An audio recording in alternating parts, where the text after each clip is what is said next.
Hello, everybody, and welcome to the Esteemed Gentleman podcast for Friday, April 9th. I am your host, Scott Labrie. Joined alongside me, as always, we have Tyler Sunt. Bonjour. And Eric DeShane. Hello. Hello. We are doing the weekly wrap-up as it is Friday. Happy Friday to you both. Yay, Friday. It's actually Thursday. We got I know. work. But we're pretending. But plenty of news stories to get to here. But before we get into that, what were you guys' weeks like? Play anything new? Nothing new. I did wrap Blair Witch, finally. I was like, well, this is a shitty ending. I'm like, this is terrible. I just did like a full circle. I'm like the guy that haunts the forest now. And it's like, turns out that there's actually 3 endings. And based on the choices that you make subtly, like there's no like actual moment where you have to stop and make a choice. It's just like, it's so transparent. Like you have no idea that the things that you're doing is actually going to affect what happens later. So I honestly, I did horribly. I was just a total scumbag, I guess, the whole time and got like one of the worst endings. So that was interesting. I was actually kind of upset. Made me want to play it again, but I'm like, I don't know if I want to play it again. The replay value of that game's it's not really replayable. Like a one-time playthrough, I found it was worth paying what I paid, whatever it was. It was really good. It was a great story, and you find a lot about your character. He did some pretty terrible things, so that was pretty interesting. I did not expect that at all. It went pretty deep. It like lost its scariness effect about halfway through, and then it just became kind of like a just walk around. Like there's no surprises. The jump scares are so like predictable and whatever. But so that was kind of poopy. But otherwise, it was a pretty good game. The parts that were scary, like the first half where you don't know what's really happening and things are kind of confusing, and the jump scares, oh man, they are genuine. So, but yeah. Finished that. Good. It's quite good. Nice. Yeah. Eric, you playing any new games at all? No, not so much new. I'm still playing some old games, some old retro stuff, Heroes, Thief 2, stuff like that. So, no, nothing really playing too much new. A little bit of Red Dead still. As for shows, haven't been watching too much, besides the usual stuff we're going to talk about later on here, but, a new movie I watched was a movie called Concrete Cowboy. Okay. It has Idris Elba in it, so I was looking forward to it quite a bit. And it's about a son who reunites with his father, who is a horse. I don't want to say trainer because he's a horse enthusiast in the middle of central Philadelphia, which is actually based on a real true story. So this guy keeps like actual horses in the middle of downtown Philadelphia, and he has a sectioned off area and everything else there, and it's an interesting story. It's very dramatic. It's very, heart-wrenching at times, but overall it's a pretty good story. It's I would recommend it. So yeah. Really? Yeah, it's I can't remember the foundation that's actually where they filmed and have people in it about it. I can't remember what the heck it was called, but yeah, it's for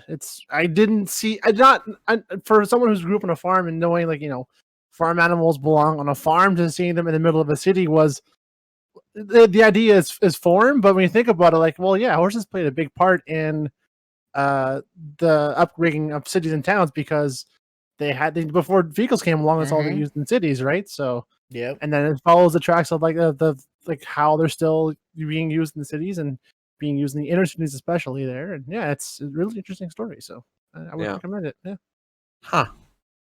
Interesting, because it's I don't know when the last time I watched a Netflix original movie. Is that's a Netflix original, right? Netflix, yeah, you bet.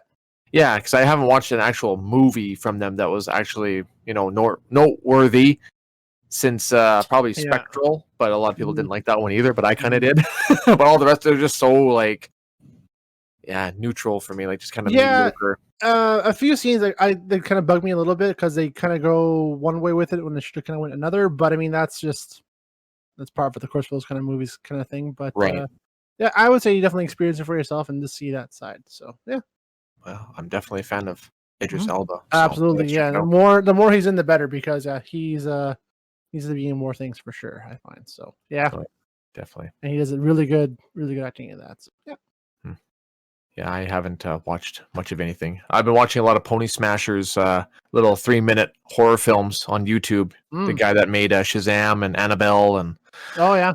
the Annabelle movies, he's really good with horror films. And while they were quarantining, he was at home and he makes movies with his wife all the time. Like, so they have like this little house, like just a totally plain house. And I'm like, oh, it's always the same. It's always his wife starring in it. And he even acts in a couple of them too. And they're freaking awesome. And they're 3 minutes, like just super short, but terrifying, man. Hence my nightmares. Yeah. Makes perfect sense. But yeah, that's about all I've been watching. Just YouTube videos here and there. About it. Very cool. Yeah. Very cool. What about you, Scott? Yeah, I mean, I'm still plugging away at NHL 21, getting mad as always. The frustrating part is like they put in this new mechanic. Well, I don't know if it's new for this year, but like your coach will be like, "Hey, man, I need you to get a goal or you get some pressure out there." Yeah. And like, oh, they score on you, and it's not your fault because there's fucking 4 other retards on. But because you're ice. on the line, it's still a negative on you. Yeah, that's nothing new there. And it's like, okay, I go in the game, I score 2 goals, get an assist. I'm a rookie, and I have like, I don't know, 30 points in like 18 games or something. Just doing phenomenal, like best rookie year in like ages. And like, you go to the back, and the coach is just like really disappointed in your effort. It's like, bitch, I scored 2 goals and got an assist. Blame the rest of these bums. Blame the goddamn goalie who I've never even freaking heard of, much be from a freaking an AHL team. I was like, it just drives me up a wall. Yeah. Yeah, I played NHL was it 14 quite a bit back in the day, and yeah, it was like that too as well. It was just like, yeah, you play the Be a Pro, it's like, why am I being on, why I get a negative? It's because on my line is scored. Well, it's not my job, I'm a freaking forward. That's the defenseman's job. So yeah, Right. it's shit like that. Yeah. And like, it's But just it was your line, yeah. exactly. It's so annoying. But I'm getting into that. I think we'll when the new MLB game comes out, I might pick that up because the Toronto Blue Jays pretty good this year so far. They have taken away the pain of my Raptors being so crappy for now. But yeah, watching stuff. I feel like I did watch something this week, but I can't remember it. But we'll just get into it. We watched Falcon and the Winter Soldier. All of us together, we watched that together. It was, what did you guys think of that episode? From what I can remember, it was very good. The internet loved it. I don't remember that much for it. For a little 2-second scene dance. Yeah, the internet fucking exploded. Yeah. Released the Zemo cut. Yeah. I wanted to share it earlier and I forgot to. Marvel did just release a 1-hour dance scene. It just loops over and over. Unfortunately, that was actual extended hour-long scene of him dancing. It's just like the same scene looping over and over. But I'm like, they actually fucking released the Zemo cut. Holy shit! That's funny. That's awesome. An hour long from Marvel, not from the actual studio itself. I was really impressed by that. Yeah, that's cool. Yeah, that's pretty cool. Yeah, the episode, like, it was kind of a bit of a blur, but I thought it was really cool. Like, just the setting is like, man, this is like cyberpunk or something. Like very cool to see the underground of this. Where were they? Were they in a real country or were they like a made up? I don't remember. I have to watch it again. It sounded real. Yeah. Some South Asian country there. Somewhere like that, yeah. Or Eastern European, somewhere like that, yeah. It's quite sketchy. Lots of underground bullshit to deal with. But yeah, it looked felt good, but yeah. Yeah, and they had Anthony Mackie dress up in this real crazy suit. And yeah.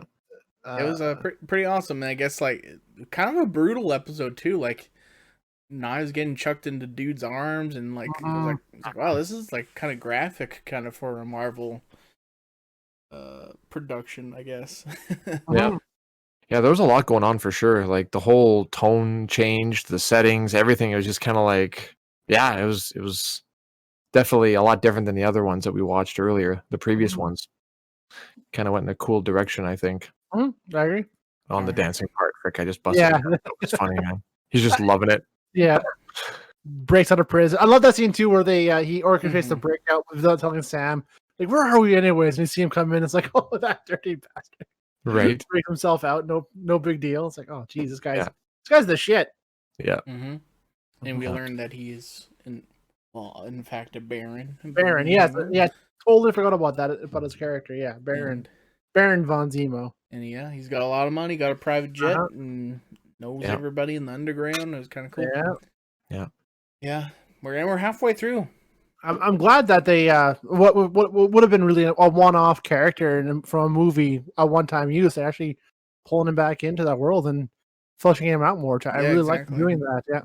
Yeah, it's great about this kind of show. They can do something like that, right? So yeah. So halfway through, so kind of crazy. They got to wrap things up here kind of quickly, I think. Yeah. Not much time left, but yeah, and then we also watched episode 4. Yes, episode 4 of Invincible. What'd you guys think of that one? That was good. I liked it. Yeah. That was good. What happened in that episode?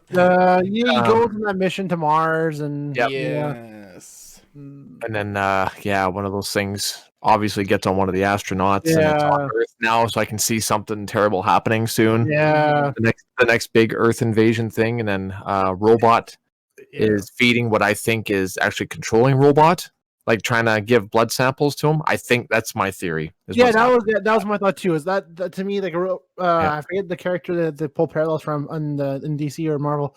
Like, that's the actual real person controlling a robot, and he wants to make the perfect being. Yeah. So Robot's kind of like his tool to do that, and over time he wants to make like his perfect form person, right? Exactly. Yeah. Hence why he released the clones, like the scientist clones that can probably make a body for him. Is what I'm thinking is what's going to be happening. Or at least get their DNA or get their powers to make it add to the whole collection. And I forget. I thought of it when I saw that the character. I can't think of it now, but it was just that character. Oh, maybe Doctor Brother Blood or something like that. Yeah. Right. And I think also. Well, I think it's also kind of cool how they had to basically sacrifice the Hellboy guy. Yeah, that bummed me out. It bummed me out too, big time. But it's like if Omni-Man knows that we know, we have to do this. Like, understand, like, you don't really have a choice in this. I'm sorry, and he's like all upset. He knows why they're doing it, and sorry, man, it's just business. Like, we have to do this because until we can figure out how we're going to deal with Omni-Man, right? Like, exactly, because if he gets any inclination that we're onto him, like, it could kill everybody, right? Exactly, so it's like, holy fuck. So, like, basically they kind of have to do it, but you're kind of like, fuck, like, this guy knows more, and it's like, maybe could have thought of a different way to do it too. Yeah, he is. It's like he's trying to do something to make up for something else that he did. His past sins. Yeah, exactly. Yeah, I thought it was a really good episode, honestly. I thought the Mars parts kind of dragged out a bit too much. I wanted to see more of the it was stuff, cheesy. yeah. Jimon Hansu was the voice of the Martian. Yeah, right away I'm like, I know that voice. I know that guy. Yeah, I recognize him. I'm the Emperor of Mars. Of course I know who he is. And then he looks at him and just shrugs like, I don't know that. That was so cheesy. But I'm loving this show, honestly. It's one of the best ones I've seen in a long time. As much as I still don't like the art style. But I'm still iffy on that too as well. But there's just no face expressions. Except for angry and straight face. I think it's gonna get a lot better with season 2. I think it's just kind of that's pilot, right? It's like it's just kind of like let's test the water, see how popular it's gonna be. And once it is popular, then it's okay. All right, let's put some more money behind this thing. Yeah, so far it's on track to be good like that. So yeah. Oh yeah. Who knows where it's gonna go from here? Honestly, like, there's so much potential. Like, they've opened up so many like potential crazy stuff between Robot and then now this new Mars invasion thing, and then Omni-Man, and fuck, man, there's so much. It's awesome. Yes, very good, very cool. Well, any other things you guys want to talk about, or should we move right into the news? Let's move in. Let's plow through. Let's do it. First, some video game news. Abandoned, a new cinematic horror shooter announced exclusively for PS5. This is from IGN.com. Sony and developer Blue Box Game Studios showed off a new cinematic first-person horror survival shooter with a realistic, eerie vibe. It's called Abandoned, and it's being made exclusively for PS5. In a blog post, game director Hassan Karaman showed off the above first look the trailer. It's kind of, if you guys Google it, it's kind of set in like a wintry kind of forest thing. Is that Hideo Kojima in there? No. So there was another news story that essentially people were like, "Is this a Hideo Kojima game?" And the guy's like, "No, please stop saying that. It's not him." So yeah, it's kind of interesting. It's Blue Box promises that Abandoned will focus on realism and not just the visuals. If Jason, I guess Longfield is the main character, he wakes up in a forest alone with no clue how he got there. As he attempts to find his way out, he uncovers a sinister purpose behind his being brought to the forest and must fight his way to safety. And then, he says it's focusing on realism. If Jason runs out of breath from sprinting, it will be harder to shoot accurately, and firing weapons will be realistically slow, using the DualShock's technology to add a level of realistic feel to pulling a gun trigger or being hit by a bullet. It uses 3D audio too, which it says will help players accurately know when and where to fire their gun. And it's planned for the end of this year. And it's going to be delayed like all the games will be. Maybe. Yeah. Right?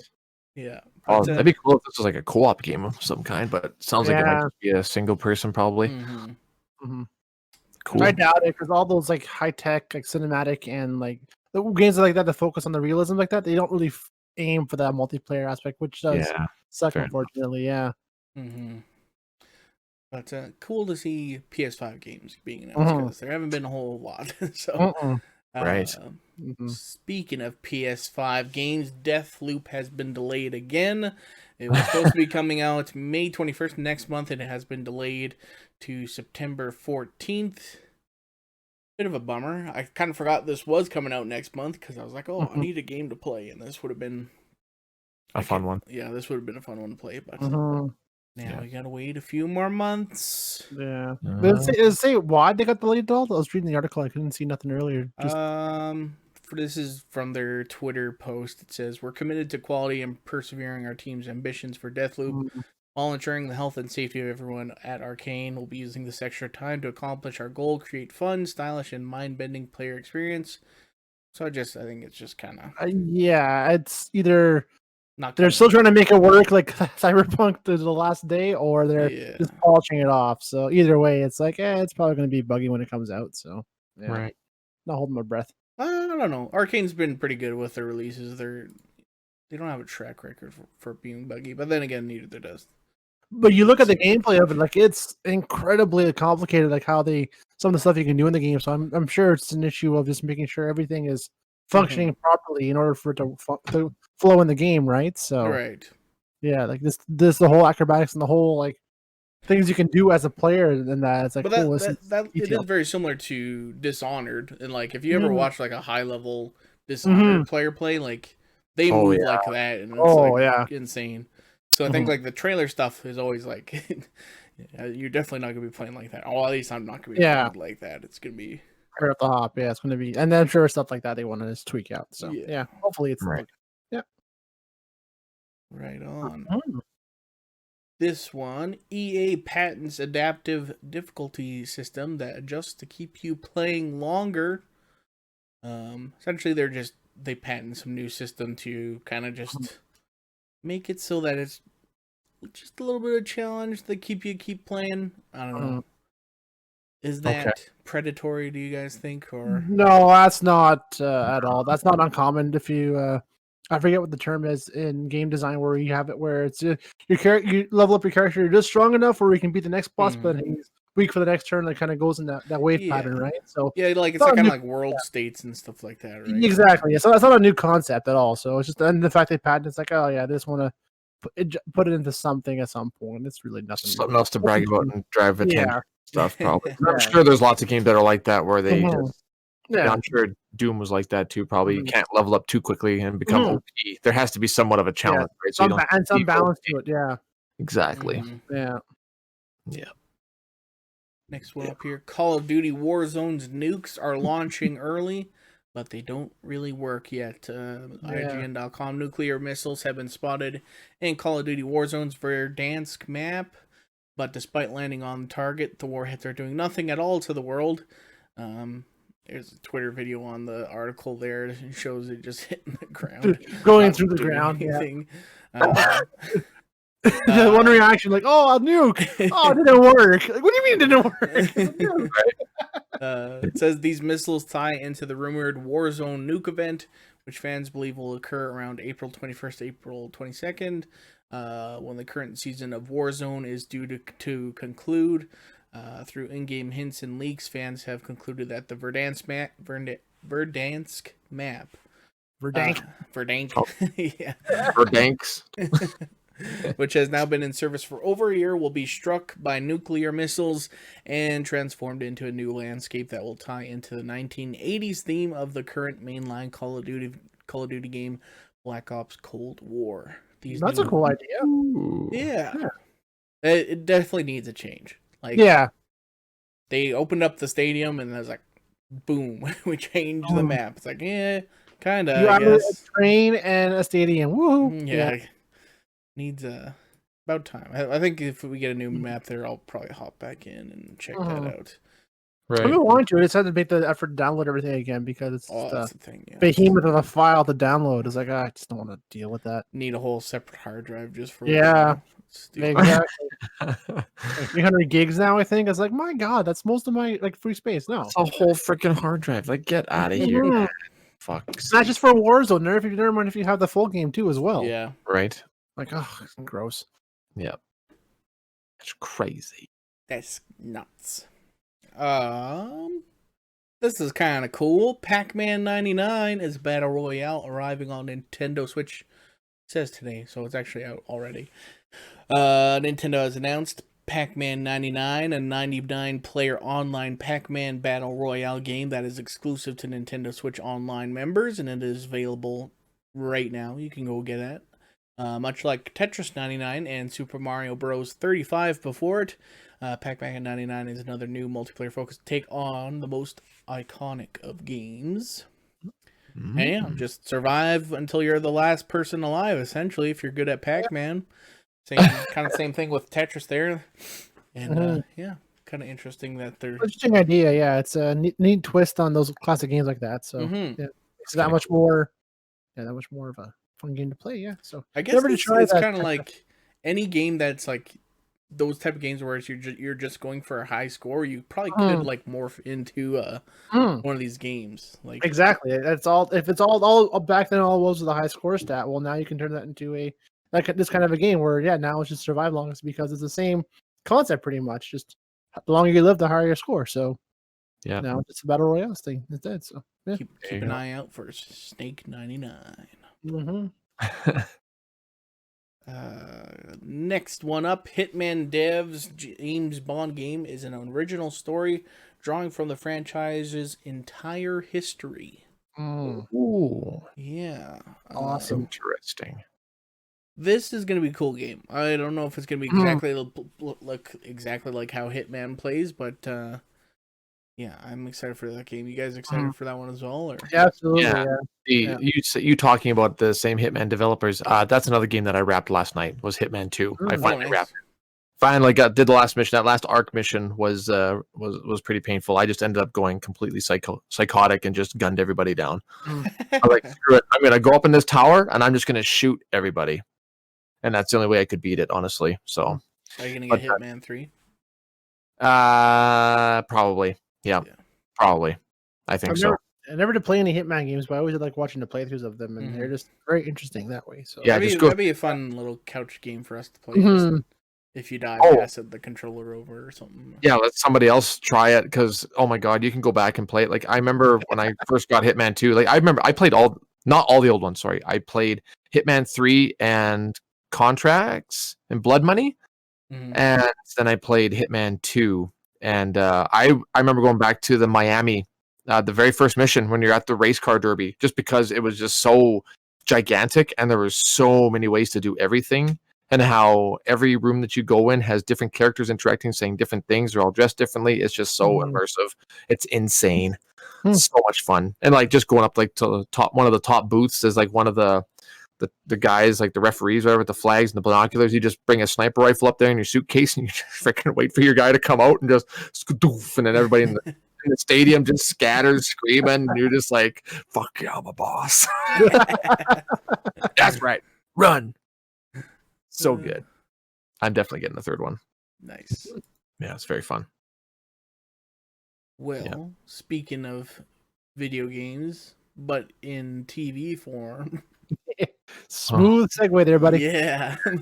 The Witcher Blood Origin leaves series before it starts filming. First of all, I didn't even know this was even a show. Same, yeah. It totally...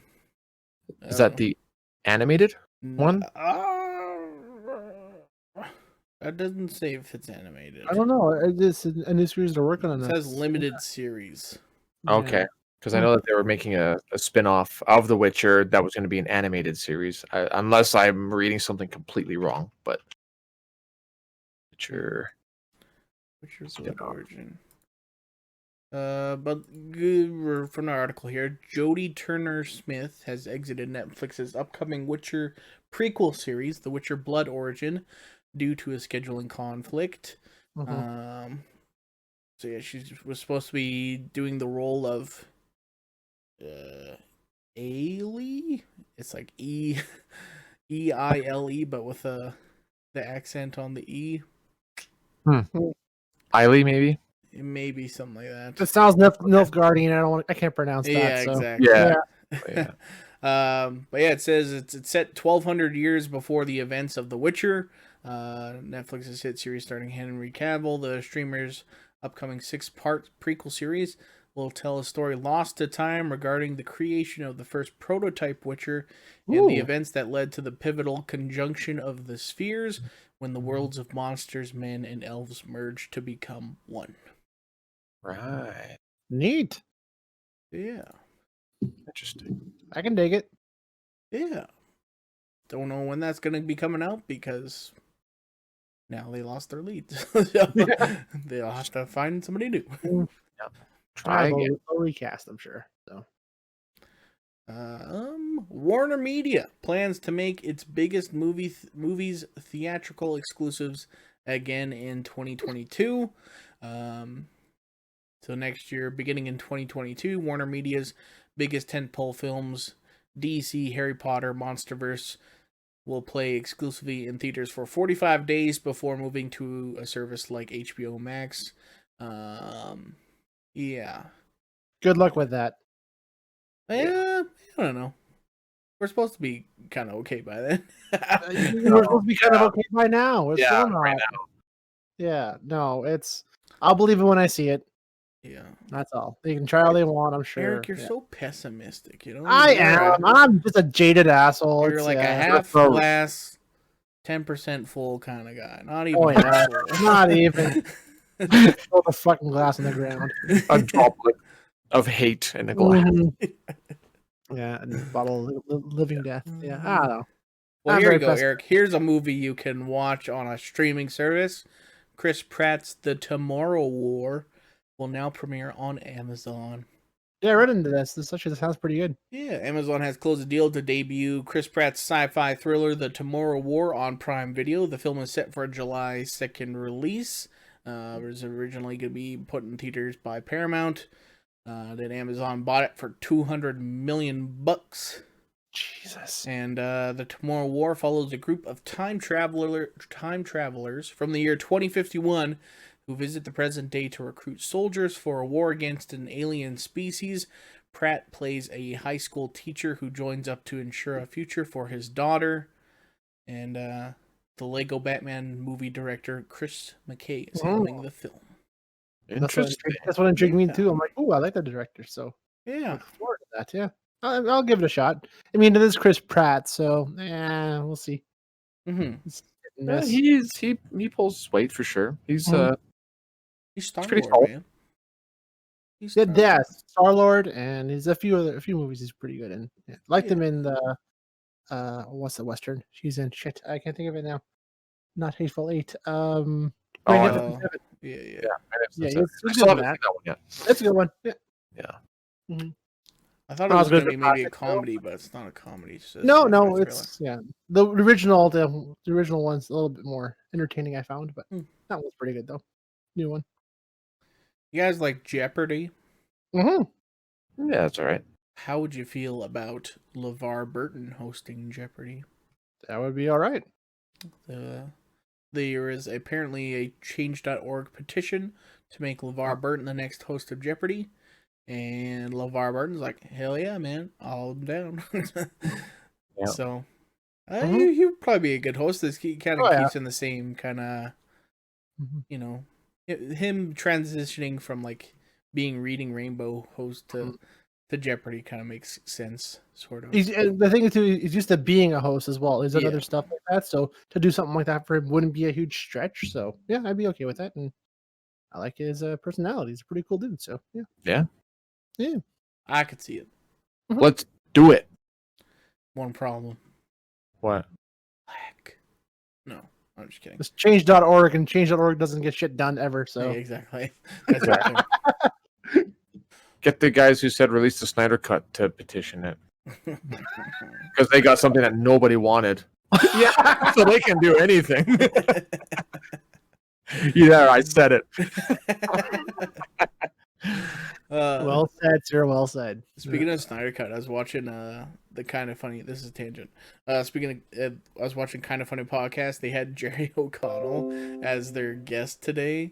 Yes. And they were talking about Kangaroo Jack, and he's like, yeah, originally when they were making the movie, it was a rated R movie, and there's like tons of cursing. He like even did full frontal nudity in the movie, and like they went to test the movie out in audiences, and the people were like, I can't take my kids to this. I thought this was like about a talking kangaroo. Kangaroo. He's like, what? It's like, it's got a kangaroo in it. It's supposed to be a kid's movie. This is what they were saying. So then they like went to Jerry O'Connell. Was like, we're gonna make the movie PG, and he's like, at that time, I didn't know what that meant. So I was like, whatever. You're Jerry Bruckheimer. You know what you're doing. You can do it. Right. And then he's like, next thing I know, I was watching Cartoon Network, and the trailer for the movie came on, and there's a rapping kangaroo, and I was like, what the hell is this? They freaking made Ted before Ted even was a thought. Right? That's awesome. Oh, man. They should have just released it. It could have been something like... So, yeah. That's the cut we need to see now. Exactly. Oh, man. So, Kind of Funny, like, Greg Miller tweeted out, it's like, release the O'Connell cut. I was just going to say... Jack. Look at this trend that this has started, hey? Oh, my God, yeah. It's crazy. It's nuts. Mm. Oh, my God. Jeez. That's funny. I never even heard of that. That's hilarious. That's amazing. It's so wild. Yeah. Well, I'm glad we had this laugh, because it's time for some sad news. Oh, here we go. Sylvester Stallone will not return for Creed 3. What? Why? Yeah. They don't say. I'll let Scott read it, but they don't say. Yeah, the Creed series will move forward without Rocky Balboa. Sylvester Stallone will not appear in Creed 3. Next entry in the Michael B. Jordan starring Rocky spin-off series. Stallone's rep confirmed his absence in the next movie. No additional explanation so far. Yeah, I think he's just old. Hope it's just, I guess, because of scheduling thing. Nothing like, hopefully it's nothing personal or bad, because I was like, in that line, the third one is going to end with, unfortunately, probably Rocky dying, right? So it's going to happen, but now they're going to do it where he's just dead in the start of the third one, right? They don't have that proper scenes with him and Apollo and Creed. I'm like, oh man, like that would definitely put that in there if you want to make people cry and stuff. But like if you really want to just be like, all right, let's give Rocky his. He did have like his happy ending at the end of Creed 2. Spoilers. Yeah, a happier ending. It was happier. Yeah, but it wasn't a true ending. I don't think he deserved better than that still. But it's if that's the last you see of him, you're like, okay, that's not fair. Yeah, it's a bit of a. But I really hope it wasn't because of some bad blood or some bullshit. Just because There Yeah, should hold be a on. scheduling conflict too with something that he's making. Maybe it's because he's making Well, if it was expensive. a scheduling conflict, I would think they would just say it's there's Yeah. conflict. Yeah. of scheduling. Something like that. Yeah, but yeah, I just hope it's not nothing malicious. That's all, because that's too bad to see that, because I thought they had great, especially with Michael B. Jordan, they had great chemistry for stuff like that. So Mhm. yeah, It's just so cool to see the original icon being the mentor now. Like that's Yes. absolutely, yeah, that was a perfect cool direction to go in for sure. Mhm.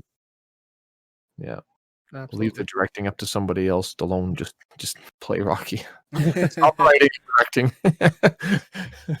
You did good before. You Well, peaked, he buddy. had a writing credit on Creed 2. Yeah, he probably just probably for like his character maybe. No, Yeah, probably. he's pretty good writer though, Yeah. honestly. Like I have to give him that. He's pretty good. Yeah. This Joss Whedon guy. Oh yeah. Not so cool of a dude. Yeah, he's getting less and less cool as days go by, unfortunately. Yeah, this one. Or you read, yeah. New stuff here. Joss Whedon reportedly threatened Gal Gadot's career. Refused criticism of his Justice League script. From IGN.com. New allegations of Joss Whedon's misconduct during the making of Justice League have emerged from both Cyborg actor Ray Fisher and anonymous sources. Fisher participated in a lengthy interview-led piece with The Hollywood Reporter about the alleged hostile environment on the set of Justice League, his complaints about the behavior of several Warner executives after he began the process to express dissatisfaction, and the results of his public feud with the company. The piece, which is very much worth your reading, focuses in part on the behavior of Joss Whedon and those Fisher alleges enabled him. Fisher says that once Whedon began his revisions to the film, he responded poorly to notes from the actors, adding that when he tried to discuss how removing Cyborg's backstory changed the character's representation, Whedon cut him off, saying, "It feels like I'm taking notes right now, and I don't like taking notes from anybody, not even Robert Downey Jr." Huh. Man, Yeah. what an asshole. Yeah. He's got a big ego. Yeah, I mean, you can't really say he didn't see that coming, because he has made some gems, some absolute awesome shows and movies. But I mean, it's shit, man. Be a little humble. Be open-minded. Be like, I hey, know there's so many ways you could handle a situation like that. Honestly, but you But- know what? I'll consider it. Maybe we'll give it a try. Mm. Like if I was the director, I don't handle criticism well. Ask anybody in my family. Okay, cool. Yeah, just go write it down somewhere and put it in the garbage can when you're done. Like that's the kind of guy I am. But I'll be like, okay, yeah, sure. Like I'll take some ideas, blah blah. And I'll just I'll consider it. Or we can try it, and then I just won't put it in there. I'll just move on, right? Yeah. I mean, don't be an asshole in front of everybody. Like, don't be a douche. There's ways of doing it. Don't make somebody look stupid to make yourself feel better. Like, that's just bullying. When I first heard about those Joss Whedon issues, I was thinking it'd be like the same thing I heard from Michael Bay, right? He makes himself the bad guy. That way, everything's focused on him, right? That way, everybody's kind of mad at him, but other stuff can get done. I thought it was something like that, but no, it's just turning out that Joss is more and more just being a dick. Right. Yeah. So I don't know. This is what the anonymous source said about the Gal Gadot stuff. Whedon reportedly threatened to harm her career, made Gadot record lines that she disapproved of. Quote, Joss was bragging that he's had it out with Gal. He told her he's the writer and she's going to shut up and say the lines, and he can make her look incredibly stupid in this movie. Oh, what a dickhead. Not so nice of a guy. I'm sad now. Oh. Right? Yeah. Boycott the Whedon cut. Yeah. Sure. Release the Snyder cut again. Oh, God, no. Yeah. Put it in negative or something. I don't know. Oh, God. Oh my God. Speaking of annoying people, Jimmy Fallon to make Twitch debut with Among Us stream. He's going to be streaming Among Us. Well, I guess he already streamed Among Us, according to this article. He says with members of The Roots, Tariq Trotter, Kirk Douglas, as they play Among Us with Noah Schnapp and Gaten Matarazzo from Stranger Things. Okay. That's cool. You know, I can guarantee you, no one at any point said, "You know what, Jimmy? What you need to do? You should stream. You know these kids. The kids like you. You can stream." Oh my fucking god, whose idea was this? Yeah. Like, just so stupid. Yeah. Fucking boomers. All right. Now Ellen's gonna have to do it. Oh god, don't say that. Oh. You just wait. She's gonna. Oh, I guarantee you, yeah, she's good buddies with Ninja, so I'm sure she'll do something with him. All right, everybody, let's take a dance break.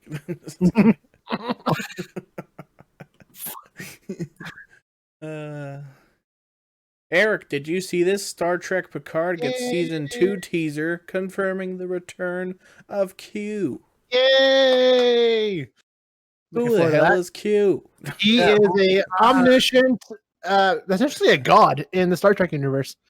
He likes to fuck around with Picard, and he's like a omnipresent intelligence, and it's he's fascinated by humans and how we conduct our lives, and he's at times he's not really I wouldn't say a friend. He's a more of a observer, a nuisance to Picard than anything else. So gets in their way, kind of throws shades his way, and messes with their plans. So it's he's an interesting character. So I'm looking forward to seeing more of him for sure. So season 2, I'm really looking forward to it. So it's the first season I liked a lot. So season 2 should be hopefully good. Cool. Yeah. Another trailer here. Loki, a new trailer released ahead of its June 2021 premiere date. Did you guys watch the trailer? It's not the newest one, no. It looks cool. It looks very neat. That's I'm looking forward to that one because I wasn't sure where they were going with that character and where it's going to take it, but now they kind of explain more to it and the whole what's that department called? The Time. I forget where Owen Wilson works in the whole Time Bureau, whatever it was called. TVA. What does TVA stand for?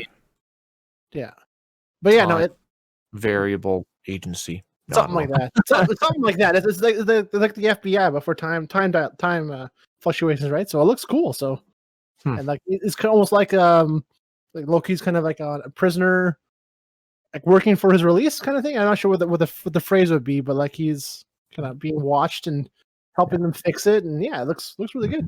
Time Variance Authority. That's what it stands for. With Mobius M. Mobius. That's Owen Wilson's character's name. What a good name. Oh my god. What does the M stand for? Mobius.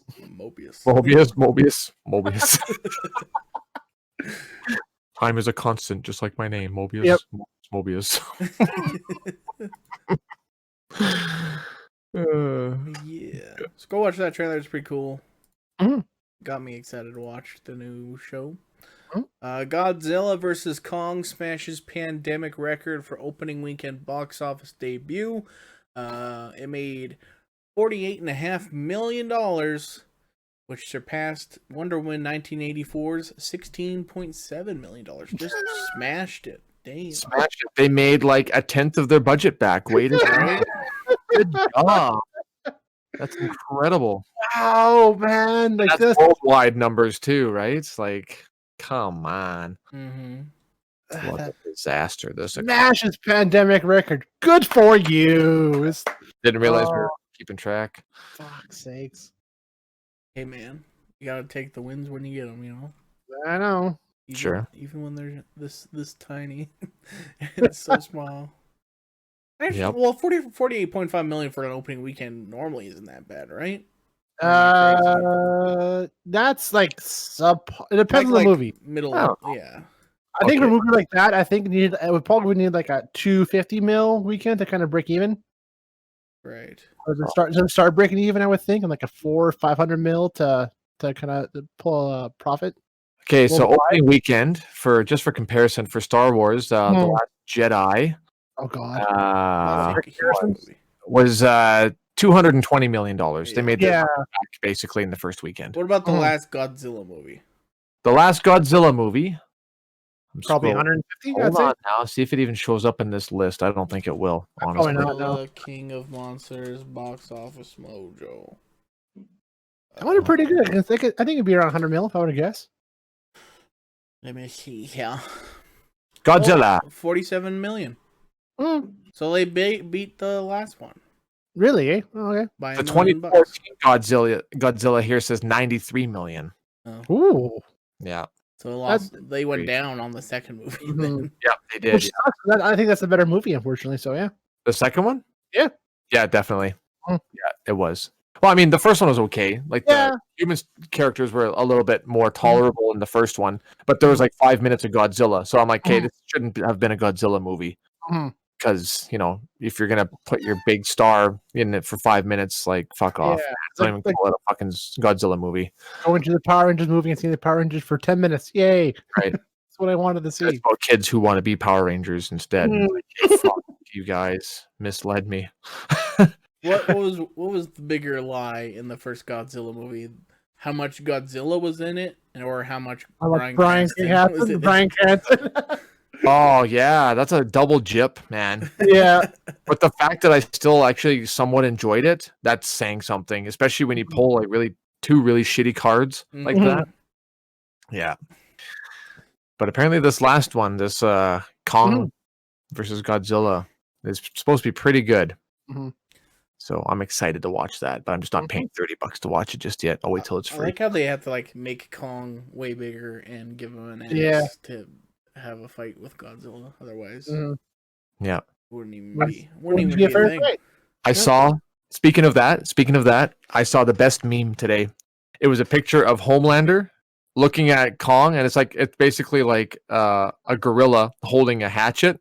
And then Homelander's going like, "Ooh, what are you gonna do?" And also shows him like lasering him in half from a distance. He's like, "Oh," and then dead. You have to see it. It's so funny, I man. can see that. Yeah. Oh, it's incredible. I know that meme template you're talking about. Cocky little like, "Ooh, big X," and zap, dead. Mhm. Yeah, it's funny. Speaking of disappointments, the Space Jam New Legacy trailer got released last weekend. Why is that even on the topic?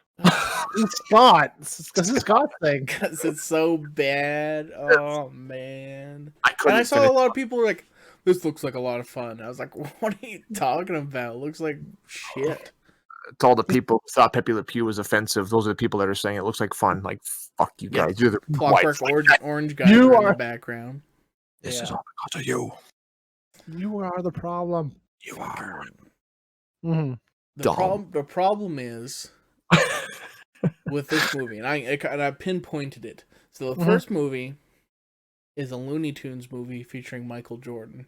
This is a LeBron James movie featuring the Looney Tunes.